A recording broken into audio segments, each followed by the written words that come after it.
욥기 22장 21절부터 30절 낭독합니다. 너는 하나님과 화목하고 평안하라. 그리하면 복이 내게 임하리라. 청컨대 너는 그 입에서 교훈을 받고 그 말씀을 내 마음에 두라. 네가 만일 전능자에게로 돌아가고 또 내 장막에서 불의를 멀리 버리면 다시 흥하리라. 내 보배를 진토에 버리고 오빌의 금을 강가의 돌에 버리라. 그리하면 전능자가 내 보배가 되시며 내게 귀한 은이 되시리니 이에 네가 전능자를 기뻐하여 하나님께로 얼굴을 들 것이라. 너는 그에게 기도하겠고 그는 들으실 것이며 너의 선한 것을 내가 갚으리라. 네가 무엇을 경영하면 이루어질 것이요 내 길에 빛이 비치리라. 내가 낮춤을 받거든 높아지리라. 말하라. 하나님은 겸손한 자를 구원하시느니라.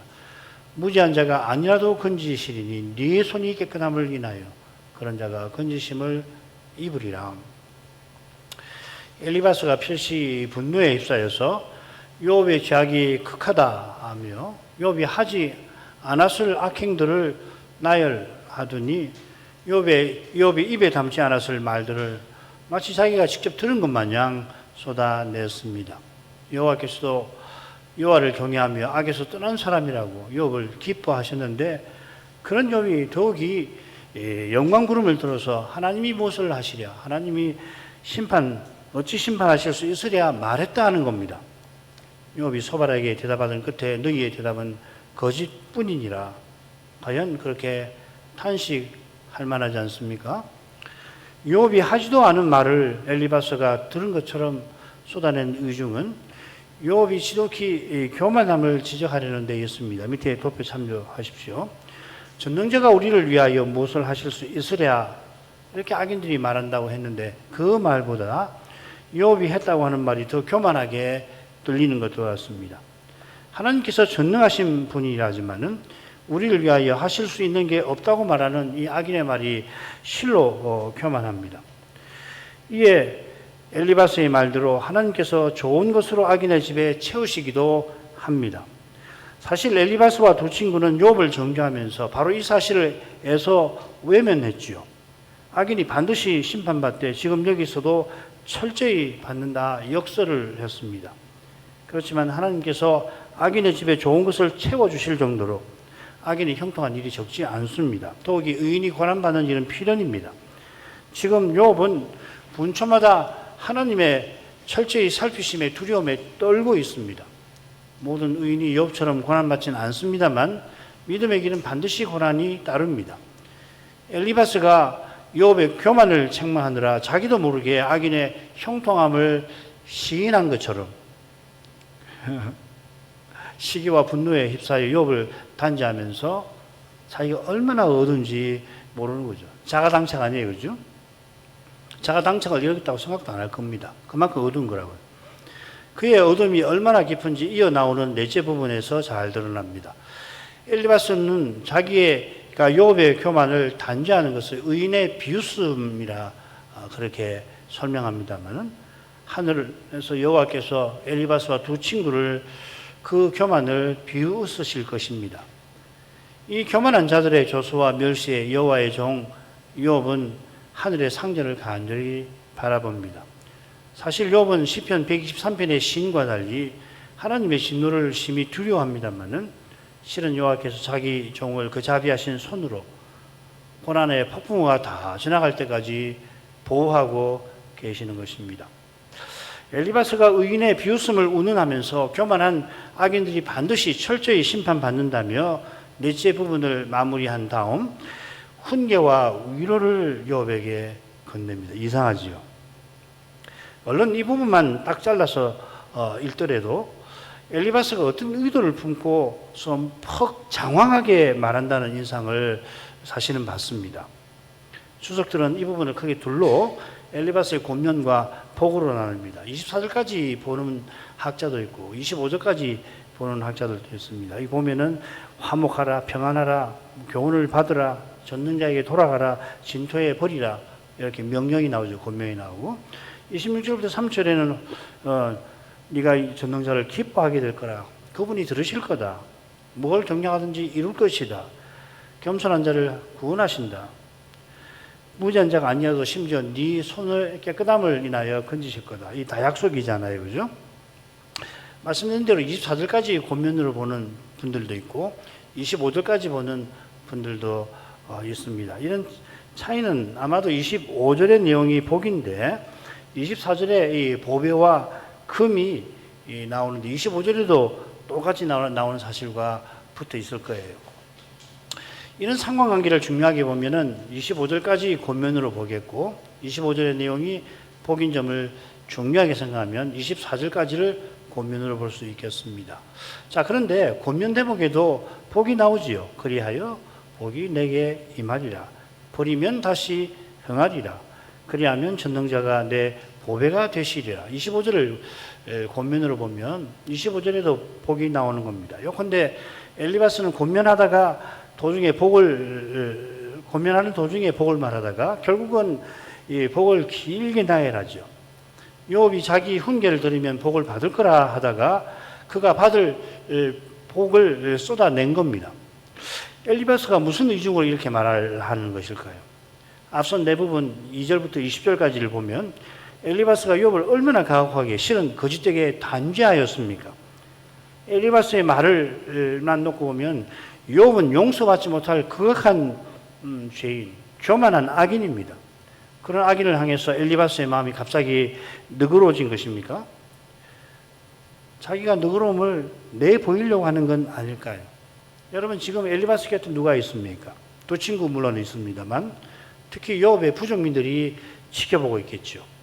엘리바스가 교만과 죄악에 휩싸인 욥을 지금 언약의 인애와 성실로 대하는 것 같지 않아요.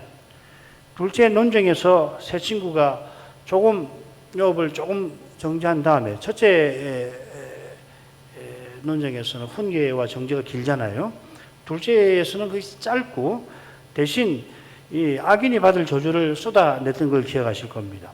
셋째 논쟁에 들어와서 엘리바스는 그걸로 성에 차지 않은 모습입니다.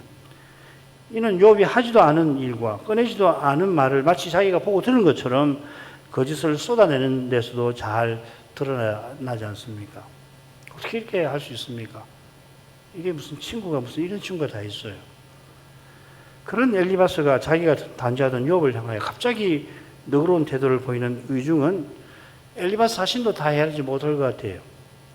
부패한 본성의 작용이 우리 안에서 일어나기 때문에 우리는 내 안에서 일어나는 그 의식적 작용을 분명히 인식합니다만은 그 작용은 우리의 인식, 심지어 깨달음도 가히 닿지 못하는 심연에서 벌어지는 것입니다. 요컨대 엘리바스는 육신적 태도에 휩싸여서 점점 어두운 가운데 떨어지는 탓에 마지막 부분에서 욥을 정죄하는 미움과 자기를 드러내려는 시기에 휩싸여서 권면과 복을 장황하게 말하는 것 같습니다. 이걸 놓치면은 어떻게 설명하는지는 제가 강설 끝나고 예정을 하나 들어볼게요. 우리는 간단하게 권면과 복으로 나눠서 보고 먼저 권면은 권면 안에 복이 나온다고 그랬잖아요. 거기에 착안해서 셋으로 나눠보겠습니다. 21절, 22, 23절, 24, 25절 이렇게 나눠서 보도록 하겠습니다. 21절로 가죠. 너는 하나님과 화목하고 평안하라. 그리하면 복이 네게 임하리라. 엘리바스는 욥도록 하나님과 화목하라고 권면합니다. 이 화목하라고 새긴 낱말 사칸인데 첫째 부분 2절부터 9절에서 두 번 나오죠. 2절에 두 번 나오는데 거기 유익하게 하다. 유익하다라는 말입니다. 사실은. 여기 유익이라고 하는 건 말씀드린 대로 사람이 하나님을 마땅히 섬길 존재임을 암시하는 것 같아요. 그 발람의 나귀가 여태껏 늘 발람을 태우고서 다녔던 행습처럼 여기는 이 낱말을 행습이라고 번역했다고 했죠. 사람이 하나님을 마땅히 대할 태도를 지니라고 지금 엘리바스가 권면하는 겁니다. 이런 취지를 고려하고 이어나오는 평안하라는 권면을 붙여서 그래서 여러 역분들이 화목하라 이렇게 번역을 하긴 합니다. 그러나 이게 정확한 말뜻인가 단정하지 못해요. 밑에 제가 히브리어 사전을 했는데 6가지로 이렇게 뜻을 분류했는데 욥기 22장 21절은 익숙해지다 습관이 되다 이 행습이라고 하는 그 같은 의미로 번역했죠. 그래서 킹 제임스 버전은 acquaint thyself with him 이렇게 하나님과 친숙해져라 이렇게 이제 번역을 하고 그래서 화목하라 이렇게 번역을 하는 겁니다. 자, 정확한 뜻을 알기는 힘듭니다만은 우리가 문맥에서 이 낱말에 주목할 점이 하나 있는 것 같아요.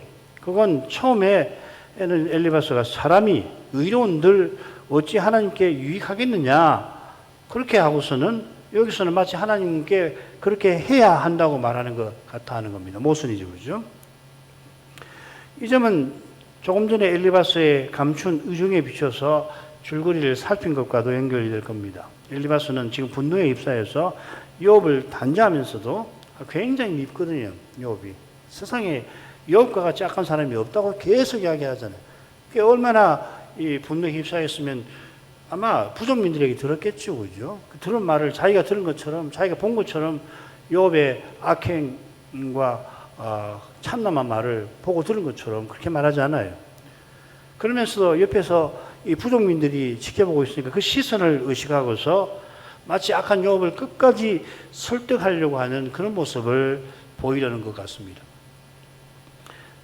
사실 이 평안하라 하고 새긴 표현도 번역상으로는 자연스럽지만은 사실 이 원문을 보면 대체 뭐에 평안하라는 말인가 매우 모호하게 말을 합니다. 엘리바스는 이어 그리하면 복이 내게 이 말이라 약속하죠. 이 복이라는 말이 욥기 3번 나옵니다. 2번 더 나오는데 2번은 모두 욥의 대답에 나와요. 자기가 살 날이 얼마 남지 않았고 자기가 복을 볼 수 없다고 탄식을 했고 바로 앞에서는 21장에서는 죽도록 복을 맛보지 못하는 사람을 욥이 언급하면서 자신이 그런 사람임을 넌지시 드러냈죠. 자, 이런 욥에게 엘리바스의 약속은 허망합니다. 더욱이 엘리바스의 권면 자체가 욥의 마음을 울리기는커녕 움직이기는커녕 더 괴롭게 할 뿐이죠. 그게 목적이 아니니까요. 그 다음으로 가죠. 청컨대 너는 그 입에서 교훈을 받고 그 말씀을 내 마음에 두라. 네가 만일 전능자에게로 돌아가고 또 내 장막에서 불의를 멀리 버리면 다시 흥하리라. 엘리바스가 청컨대 이 히브리 말은 나라고 하는 말을 붙이면 동사 끝에 명령형 다음에 나라고 붙이면은 이 청컨대 제발 뭐 이런 뜻이거든요. 청컨대 하면서 권면을 이어갑니다만은 그의 청컨대는 앞서 20절에 걸쳐 욥을 가혹하게 정죄하는 그의 태도에 비추어 실로 없어가지 않습니까? 저는 그렇습니다. 그렇게 혹독하게 거짓말까지 동원해가지고서 그렇게 사람을 둘도 없는 악인으로 만들어 놓고서 청컨대 자연스러우신가요? 저는 뭐 아무리 생각해도 부자연스럽거든요. 그 입과 그 말씀에서 그는 여호와를 가리킵니다. 앞에서 하나님과 화목하라고 권했는데 이번에는 여호와의 교훈을 받아 마음에 두라고 권합니다. 그분의 말씀이라고 했지만 결국 자기 입에서 나가는 자기 훈계를 무시하지 말라고 말하는 것 같아요. 욥도 아마 그렇게 생각을 했을 것 같습니다. 23절에서는 네가 만일 이렇게 한다면 하고 권면을 이어가는데요. 이 가정법을 왜 썼을까 하면 22절에서 권면한 대로 욥이 자기의 훈계를 듣고서 전능자께로 돌이킨다면 이렇게 말하는 것 같습니다. 그러니까 이 표현을 써가지고 자기 의중 내 말을 듣는다면 그럴 리는 없겠지만 듣는다면 이렇게 말하는 것이죠. 이런 욥이 지금껏 자기네 훈계를 겸허히 받지 않고 감히 대꾸하고 반박하는 태도를 비꼬는 것도 같습니다. 요컨대 엘리바스는 욥이 지금 전능자에게 등을 돌린 상태고 그 장막에 불의를 채웠다고 정죄한 셈입니다.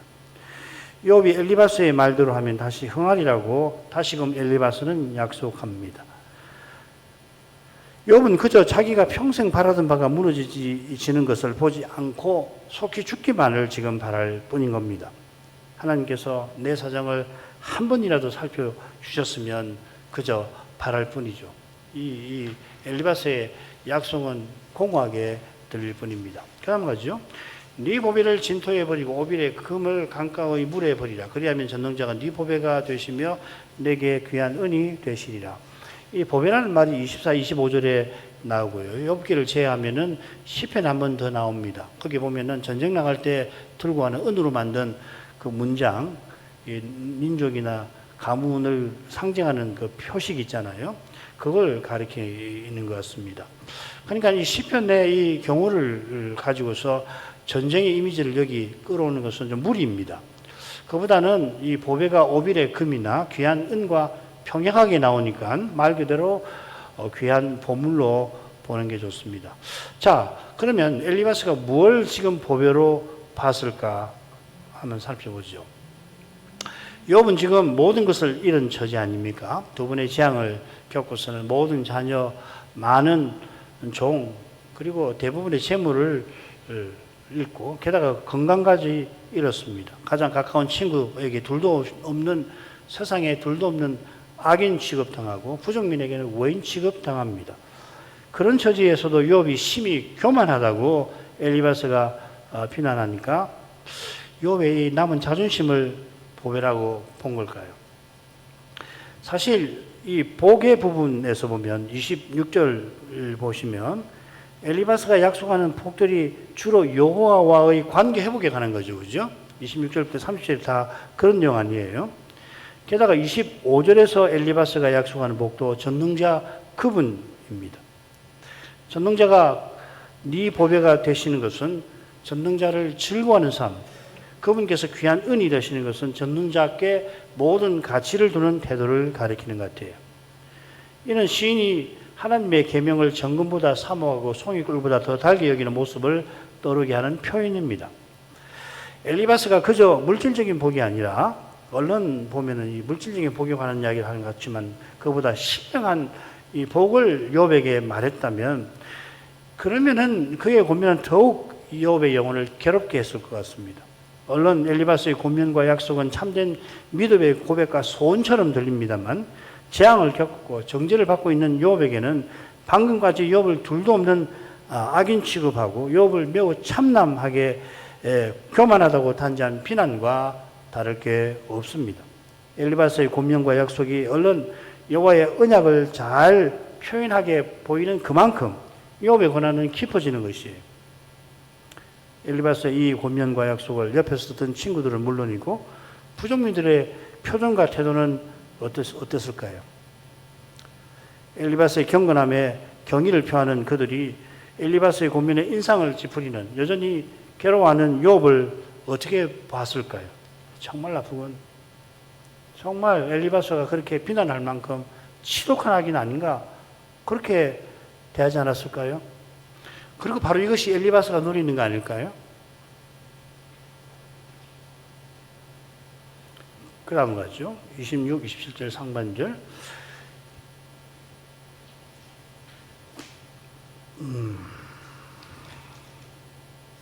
27절까지 읽어야 되겠습니다. 이게 네가 전능자를 기뻐하여 하나님께로 얼굴을 들 것이라. 너는 그에게 기도하겠고 그는 들으실 것이며 너의 서운한 것을 네가 갚으리라. 여기까지 읽어야 되겠습니다. 이해라고 새긴 것처럼 이 복은 바로 앞에서 이 엘리바스의 권면대로 욥이 자기 보배를 버려서 여호와께서 욥의 보배가 되어 주실 때 욥이 누릴 수 있다고 약속하는 거겠죠. 그때 욥이 누릴 복은 전능자를 기뻐하는 겁니다. 이는 여호와를 전부로 모시는 교회와 신자에게 여호와께 전부 되어 주심을 가리킵니다. 이 소일문의 중요한 내용이죠, 그죠? 영원토록 여호와 하나님을 즐거워함이죠. 하나님께로 얼굴을 든다는 것은 흠 없는 얼굴을 드는 것일 겁니다. 흠 있는 얼굴은 하나님을 가까이 하지 못하는 조건을 가리키는 표현일 겁니다. 요컨대 하나님께 얼굴을 들지 못하는 처지이죠. 하나님께 얼굴을 든다는 것은 하나님을 가까이 하는 조건입니다. 이게 27절 상반절과도 잘 이어지죠. 하나님께 얼굴을 들은 이는 하나님께 나가 기도합니다. 그가 기도하면 하나님께서 기쁘게 들으십니다. 이것이 이 소원을 갚는 것과도 연결이 될 겁니다. 예를 드는 게 좋은데 한나가 아들을 주시면 레인답게 하나님 뜻에 그를 드리겠습니다. 소원했는데 하나님께서 바라던 바를 구하는 바를 들어주시자 이 한나가 제사를 드렸죠. 물론 사무엘이 젖을 뗄 때에 성소에 데려다가 주의 종으로 써나가게 했습니다. 이 서원을 갚는다는 표현을 구약 성경에서 접하실 때 우선적으로 화목제나 번제를 서원제로 드린다는 것입니다. 욥이 하나님과 이런 교제를 얼마나 간절히 바랐는지 우리는 압니다. 지금 욥은 여호와께 자기 사정을 꼭 구할 수 있기를 구하잖아요. 읽어볼게요. 13장 22절 나로 말씀하게 하옵시고 주는 내게 대답하옵소서. 14장 15절 이게 이제 첫째 논쟁의 마지막 소발에 대한 대답에 나오는 부분이죠. 주께서는 나를 부르셨겠고 나는 대답하였겠나이다. 이 번역을 이렇게 고쳐야 됩니다. 주께서 나를 부르시고 내가 대답하게만 된다면 얼마나 좋을까 이 말입니다.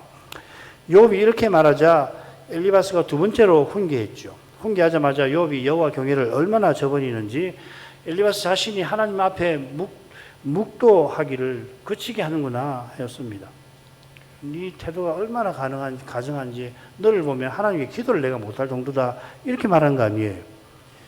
욥이 친구들 앞에서 나로 말씀하게 하옵소서 하며 기도한 것을 비꼬며 욥 너 태도 때문에 기도가 안 된다 이 말이죠. 이런 내용을 고려할 때 지금 엘리바스가 기도에 관한 복을 욥에게 말하면서 욥의 절절한 심정을 짓밟는 것도 같습니다. 욥이 엘리바스의 말에 얼마나 괴로웠을지 실로 헤아리기 힘들 정도입니다. 정말 이 욥의 고난이 누구보다 그리스도의 고난을 생각나게 하지 않습니까?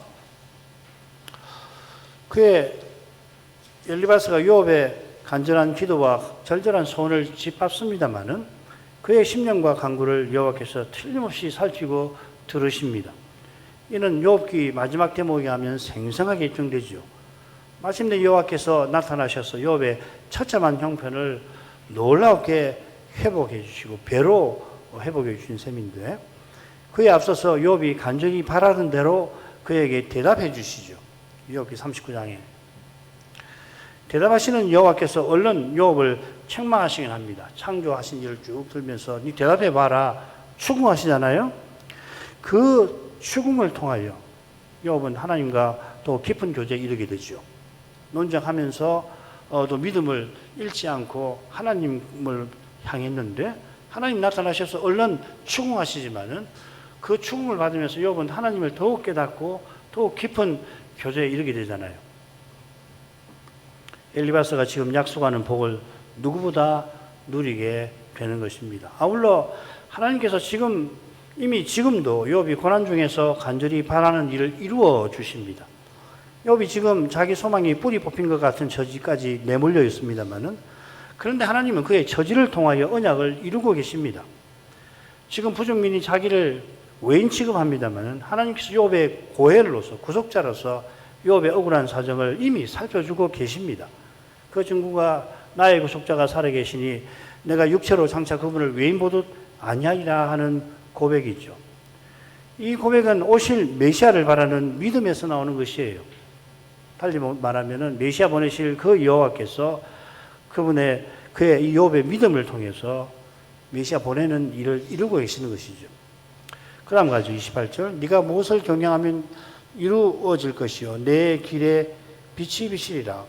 소원 갚는 것이 하나님께서 구한 것을 주셔서 받은 상태를 가리키듯이 한나가 아들을 구했는데 하나님께서 실로 귀한 아들을 주셨고 한나가 아들을 구하면서 바라던 그것보다 훨씬 더 사무엘을 써서 이 어둠에 추락하던 이스라엘에 빛을 비춰주시지 않았습니까?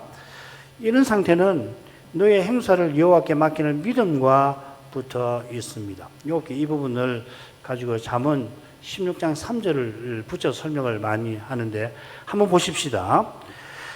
잠언 16장 3절 너의 행사를 여호와께 맡기라 그리하면 너의 경외하는 것이 이루리라. 굉장히 비슷하죠, 그죠?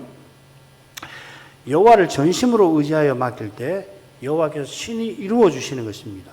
당장에는 믿음의 길이 캄캄하더라도 믿음으로 현실을 정직하게 대면하는 이에게 빛이 일어납니다. 그처럼 무슨 일이든지 하나님께 맡겨야 하는 것은 16장 2절에 사람의 행위가 자기 보기에 모두 깨끗하여도 여호와는 심령을 살피신다는 사실. 자기가 아무리 하나님 앞에 행한다 할지라도 사람은 한계가 있는 거예요. 부족이 있고 영향이 있는 거라고. 그러니까 하나님께서 다 하신다.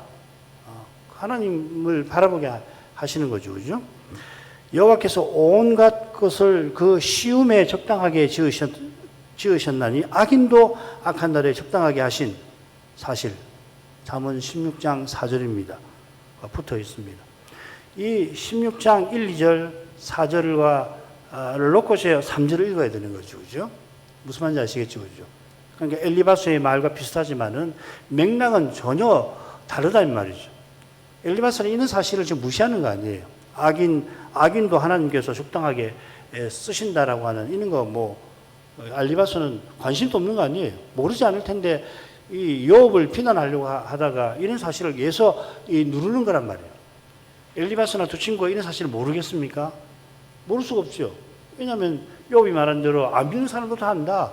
들의 짐승도 안다. 들의 짐승에게 물어봐라. 그러면서 다 아는 거 왜 아는 걸 지금 위해서 짓누르고 있느냐? 그 말 아니에요. 왜 그렇게 되느냐 말이죠. 이게 영적인 어둠, 신앙적인 어둠이라는 겁니다. 신령한 차원에서 일어난 일이에요. 그러니까 이 주석을 보니까 이 둘을 딱 붙여가지고서 멋지게 해설을 하던데, 문맥을 보면은 엘리바스의 말이 잠언 16장 3절과 매우 비슷한 것처럼 보이지만, 문맥을 보면 엘리바스는 전혀 달라요. 이게 문제잖아요. 밑에 그 설명이 있을 겁니다. 엘리바스의 약속이 잠언의 약속과 얼른 비슷합니다만은, 그가 욥을 정죄하는 지금 여호와께서 악인도 형통하게 하시듯 의인도 고난받게 하시는 사실에 눈을 감습니다. 눈 감는 정도가 아니죠. 욥은 세상에 둘도 없는 악인이고 지독히 교만한 죄인입니다. 엘리바스가 보기에는. 많은 욥기 주석이나 강설이 세 친구의 훈계가 잠언의 규범적 지혜에 해당한다. 그러니까 무슨 말이냐면 이 세 친구의 말은 잠언하고 같은 지혜라는 거죠. 그 자체로는 아주 훌륭하다는 말입니다. 무슨 말인지 아시겠죠? 그죠? 그러니까 욥의 사정은 전도서의 반성적 지혜에 해당한다. 얼른 봐서 잘 알 수 없는 그런 현실에서 이 전도서는 어떤 깊이 성찰해서 욥기가 보여주지 아니하는 그 현실에서 참된 지혜를 교훈한다는 것이죠. 그러나 그들의 훈계가 어느 정도로 잠언의 지혜와 일치하는지 연구해 볼 만합니다. 저는 이 주장을 많이들 말하지만 저는 선뜻 동의하기 어려워요. 신자마다 욥처럼 그렇게까지 고난받는 것이 아니듯이 친구들이 욥을 오해하기 쉽습니다만은 친구들의 훈계가 정죄로, 그 다음에 저주로, 심지어 거짓으로 추락하는 걸 보면 지금 엘리바스의 약속은 분명 허망한 것입니다. 그러니까 욥께서 뭘 봐야 되는가? 친구들의 논쟁을 왜 이렇게 길게 했는지 점점 이해가 돼요. 그러니까 이걸 놓치면은 친구들은 처음부터 마지막까지 이 훈계할 때 똑같은 내용을 반복하는 거예요. 네가 악하니 이 재앙을 당한 거다. 우리 훈계를 계속 안 받으면은 너는 더 하나님께 심판을 당할 거다. 너만 아니 네 가문이 다 망할 거다. 이런 이 주장 아니에요, 그죠? 이걸 친구들이 계속 반복한다는 거 아니에요. 물론 그런 면이 있지만은 이 논쟁이 흘러가면서 분명히 다른 이 변화가 있단 말이에요. 안 좋은 변화죠, 그죠? 적어도 처음에는 훈계하는 말이 많아요. 그러다가 정죄하죠. 그러다가 두 번째 오면은 저주의 말이 그냥 엘리바스, 그 다음에 빌닷, 소발, 특별히 이 저주의 말이 다 많잖아요. 엘리바스도 상당히 있지만은 빌닷이나 소발 거의 저주하는 말이 대부분이잖아요. 그리고 세 번째 논쟁이 들어오니까 엘리바스가 거짓을 말하잖아요. 대놓고 거짓말 하잖아요. 그죠? 이게 무슨, 이런 사람이 그런 태도로 욥에게 말하는 말이 어떻게 잠언의 지혜랑 똑같다고 말할 수 있냔 말이죠. 저는 동의 못 하겠어요. 그 다음 보십시다. 네가 낮춤을 받거든 높아지리라고 말하라. 하나님은 겸손한 자를 구원하시느니라. 무지한 자가 아니라도 건지시리니 내 손이 깨끗함을 인하여 그런 자가 건지심을 얻으리라. 두 절은 똑같이 이 하나님의 구원하심을 다루고 있죠. 25절에서는 겸손한 자를 구원하신다. 30절 7절에서는 무죄한 자가 아닌데도 건지신다. 이 건지신다는 말이 두 번 나오는데 구원한다는 말과 거의 같습니다. 그렇게 엘리바스가 약속합니다. 무죄한 자가 아닌데도 건지시는 이유가 아주 중요한데 욥의 손이 깨끗해서 그렇다는 거죠. 깨끗한 회개한 욥 너를 써서 무죄지 않은 자도 구원하실 거다. 이렇게 약속하는 거잖아요. 욥이 자기 훈계를 받아들여서 손을 깨끗하게 하면 하나님이 무죄하지 않은 자를 건지시는데 쓰임 받을 거라고 약속하는 것입니다. 사실 19절에서 엘리바스는 무죄자로서 둘도 없는 악인인 욥을 비웃었죠. 자기를 무죄자라고 하고서 둘도 없는 악인이라고, 세상에 둘도 없을 악인이라고 비웃었습니다. 그런 엘리바스가 지금 욥이 무죄자가 되어서 무죄자가 아닌 자를 구원하는 일에 쓰임받을 거라고 약속합니다. 이런 약속을 욥이 어떻게 생각할까요? 그건 욥이 대답을 보면 금방 나옵니다. 23장 2절, 내가 오늘도 혹독히 원망하니, 괴로워한단 말입니다. 받는 재앙이 탄식보다 중함이니라. 이 내용도 살펴야 되겠지만 지금까지 깊은 탄식을 하는데 그보다 더 어려운 처지에 내몰렸다는 거죠. 욥의 입장에서 이 엘리바스의 말을 들어보면 그렇게 안 될 수 있을까요? 욥이 엘리바스가 제시하는 길을 거부하는 게 아니라 약속하는 엘리바스가 단죄하는 모습에 절망할 뿐인 것입니다. 자, 이런 내용에 비추어서 29절의 요지를 간단히 생각하고 마치고자 합니다. 29절은 해석하기 어렵기로 악명이 높습니다. 엘리바스가 겸손한 자를 하나님께서 구원하실 거라고 약속하는데 이건 뭐 우리는 금방 생각이 나지 않습니까? 앞에서 욥을 지독히 교만한 자라고 단죄한 그것과 붙여서 해석해야 되겠죠. 그러면 이걸 이렇게 해석할 수가 있을 것 같아요. 네가 낮춤을 받았거든 교만했도다 하고 말하라. 이 번역이 좋은 것 같아요. 엘리바스의 이런 말을 듣는 사람들이 끝내 그의 훈계를 거부하는 욥을, 이 부족민들이 이걸 보고서 욥을 어떻게 대할지 짐작하고 남음이 있죠. 욥은 더욱 고립무원입니다. 새 친구만 아니라 부족민들에게 외인 취급받고 심지어 새 친구들의 정죄와 마찬가지로 손가락질을 당하고 있습니다.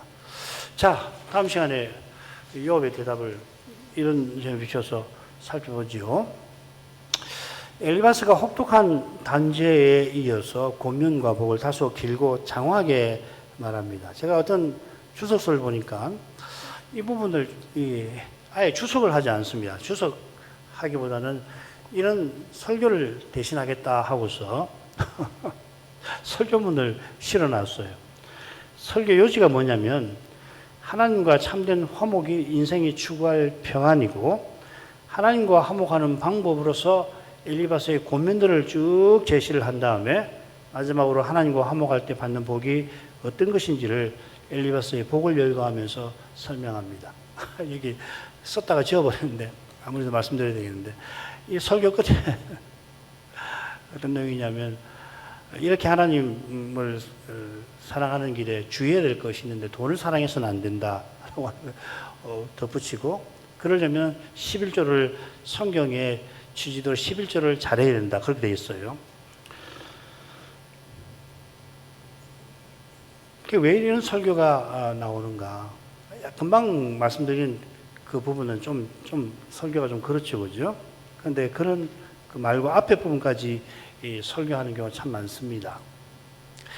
왜 이렇게 나오냐면 욥기 논쟁의 문맥을 고려하지 않은 때문인 것 같아요. 욥 입장에 생각해 보지 않는 거라고요. 그리고 엘리바스의 말을 면밀하게 살펴서 얼마나 이 엘리바스의 말이 모순되는가 하는 것을 놓친 게 아닌가 생각이 듭니다. 자, 이런 내용이라고 한다면 지금 방금 제가 써놓은 대로의 설교문대로라고 한다면은 욥이 그렇게 탄식하고 괴로워했을 것 같지 않습니다. 엘리바스의 권면과 복이 욥을 인애로 대하는 심정에서 나온 게 아니고 욥을 둘도 없는 죄인으로 단죄하고 그의 지독한 교만을 비난하는 마음과 붙어있습니다. 그런 마음을 엘리바스는 지켜보는 부족민들에게는 감추고 그들이 보기에 너그러운 태도를 욥에게 보이려 하는 것 같습니다. 이렇게 지독한 악인을 친구로서 끝까지 훈계하려고 하는 훌륭한 경건한 지혜자로 보이려고 하는 거겠죠. 욥의 눈이 이런 걸 놓칠 수가 없습니다. 욥이 의롭다 한들 하나님께 무엇이 유익이 되겠는가 하던 엘리바스가 이제는 교만하고 악한 욥이 하나님을 정당하게 모실 수 있는 것처럼 그 길을 자기가 지금 제시하는 것처럼 말합니다. 엘리바스가 육신적 제도로 자기 욕심을 이루려 하는 탓에 앞에서 한 말과 뒤에서 한 말이 어긋나는 것입니다. 이게 한두 번이 아니에요. 말씀에 거룩한 빛을 보지 아니하면 누구든지 엘리바스처럼 되지 않을 수 없습니다. 사람은 다 똑같지 않아요. 하나님께서 얼마나 거룩하신지를 깨닫는 이만이 겸손히 하나님 은혜를 구하며 그분의 뜻을 겸허히 받듭니다.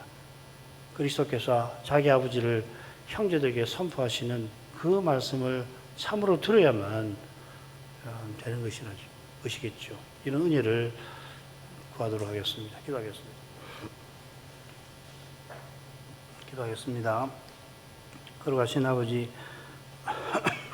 엘리바스의 훈계에서 마지막 부분을 살피면서 욥의 고난이 얼마나 깊은지를 생각하게 하십니다. 엘리바스가 소발에게 대한 욥의 대답을 듣고서 특히 새 친구의 대답이 거짓뿐이라 라고 말하는데 필시 큰 분노를 느끼고서는 욥을 세상에 둘도 없는 악인으로 지독히 참남하게 교만한 악인이라 단죄하였습니다. 욥이 하지도 않을 일들을 마치 자기가 두 눈으로 목격한 것처럼 말하더니 욥이 할 수도 없을 말들을 마치 두 귀로 똑똑히 들은 듯이 엘리바스가 그렇게 비난까지 하였습니다. 욥이 하나님을 경외하며 악에서 떠난 사람인데 그런 그가 어떻게 영광구름의 현상들을 들먹이며 하나님께서 어찌 아실 것이며 심판하실 수 있으랴 이런 참남한 말을 했겠으며 혹 꿈이라도 자기가 그런 말을 했다 하더라도 꿈에서 깬 후에 주의 앞에 자기 속에 부패한 본성에 관하여 슬퍼하면서 이런 데서 완전히 벗어나게 하실 저 복된 날을 소망하였을 줄 믿나이다. 그처럼 욥이 언약의 사이를 얼마나 소망하는지 지금껏 여러 차례 친구들이 그럴 땐 훈계를 할 때 거기 대답하면서 이런 소망을 피력했던 것을 보면 심지어 자기가 평생 소망하던 바가 이제 물거품이 되기 전 하나님이 자기 생명을 거두어 가주시기를 바랄 정도였는데 그런 그가 부족민과 이웃에게 엘리바스가 주장한 악행을 도무지 행했다 생각할 수가 없나이다. 욥 자신이 뒤에서 그 점을 언급하기도 하지만 욥이 악에서 떠난 삶을 살아간다 하고 하나님이 청천하신 것을 보더라도 그가 얼마나 부족민과 이웃에게 언약의 인애와 성실을 나타내었을지 도무지 모를 수가 없나이다. 그런 사랑을 입은 부족민들이 그러나 친구들의 정죄를 듣고는 욥을 외인 취급하는 현실이고 보니 필시 그들이 전에 혹 오해할 만한 욥의 행동이나 말을 듣고 보고서는 친구들에게 부풀려 하지도 아니한 것을 한 것처럼 말하고 그 말을 곁에서 듣는 이들이 호응할 때에 욥은 그야말로 외인처럼 자기 부족민들 가운데서도 나그네와 행인으로 살아가는 이 신세를 슬퍼했을 줄 아옵나이다. 그런 점에 비춰 엘리바스가 마지막에 너그럽게 욥을 훈계하며 욥을 회개시키려고 애쓰는 그런 모습을 보인 데서 육신으로 행하는 것이 얼마나 간교하고 또 사람을 얼마나 어둡게 하는지를 생각하게 하십니다. 엘리바스가 그런 모습을 보이는 것이 필시 자신들을 지켜보는 욥의 부족민들의 시선을 의식했을 줄 믿나이다. 그런 태도 때문에 엘리바스는 조금 전에 말한 것을 스스로 뒤집는 일을 스스럼없이 하나이다. 하나님 앞에서라면 그가 그렇게 말하지 못했을 텐데 욥이 욥을 단죄할 때는 원수마귀가 천상어전에서도 감히 하지 않을 그런 거짓말을 마구 쏟아냈던 것처럼 인생이 하나님의 거룩하신 앞에 늘 행하지 아니하면 얼마나 어두울 수 있는지를 생각하게 하십니다. 누구든지 스스로는 이런 어두움에 추락하지 않을 수 없는 이 엄연한 사실을 기억하게 하셔서 날마다 성신님을 의지하여 자기를 부인하며 그리스도로 행할 소원을 더욱 품게 하시옵소서. 혹욕과 같은 처지에 놓이는 때에 사람이라 억울하고 괴롭고 심히 외로운 탓에 그래 스스로 육신으로 행하기가 참 쉬운 이것을 마음에 새기게 하시되 하나님은 만사와 만인을 늘 보시며 그 거룩한 다스림을 늘 베풀고 계시는 이 사실을 잊지 말게 하옵소서. 그리스도처럼 우리 행사를 하나님께 다 맡기고 그 하나님을 잠잠히 기다릴 수 있게 하여 주옵소서. 예수님 이름으로 기도합니다. 아멘.